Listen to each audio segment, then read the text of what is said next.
2025 সালের 2 মে থেকে আপনারা তো সবাই জানেন যে ডেনমার্কে দুইটা ইউনিভার্সিটি তাদের ওয়েবসাইটে ডিক্লারেশন দিয়েছে যে তারা আর তাদের স্টুডেন্টদেরকে ওয়ার্ক পারমিট দিবে না, যে এটা শর্ট টার্ম ওয়ার্ক পারমিট দিত 6 মাসের জন্য, সেটা দিবে না। এবং ওই দিনের পর থেকে কিন্তু তাদের যারা হচ্ছে ডিপেন্ডেন্টস আছে তারা কিন্তু ডেনমার্কে তার থ্রুতে যেতে পারবে না।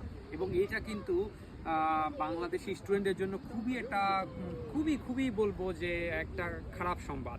কারণ কি, ডেনমার্ক এমন একটা কান্ট্রি ছিল, অনেক স্টুডেন্টদেরই পছন্দের লিস্ট ছিল হচ্ছে ডেনমার্কের ইউনিভার্সিটিগুলো।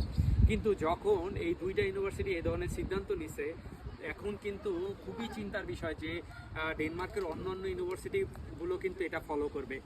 আর শুধু ইউনিভার্সিটিগুলো না, ডেনমার্কের আপনার যতগুলো ইউরোপিয়ান কান্ট্রি আছে তারাও কিন্তু এই নিউজগুলো দেখে এবং তারাও কিন্তু এটার প্রতি উৎসাহিত হবে। এবং আস্তে আস্তে কিন্তু ইউরোপের রাস্তা বন্ধ হয়ে যাচ্ছে।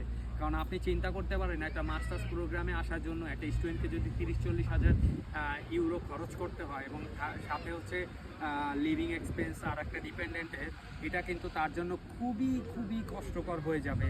এবং খুব রিচ ফ্যামিলি থেকে না হলে এটা সম্ভব না কোনো স্টুডেন্টের জন্য।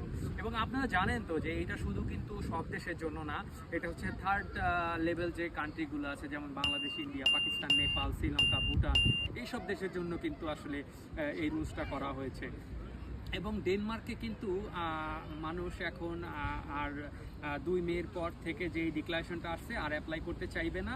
তবে একটা বিষয়, 2 মের আগে যারা অলরেডি অ্যাপ্লাই করে ফেলেছেন যে আপনারা তো আপনাদের ফ্যামিলি মেম্বারকে নিয়ে যাবেন অথবা হচ্ছে বাবাকে নিয়ে যাচ্ছেন, কেউ হাজব্যান্ড অথবা ওয়াইফকে নিয়ে যাচ্ছেন, অলরেডি অ্যাপ্লাই করে ফেলছে, তাদের জন্য কিন্তু এটা অ্যাপ্লাই হবে না। তবে 2 মের পরে যারা অ্যাপ্লাই করবেন তাদের সবার জন্যই অ্যাপ্লাই হবে।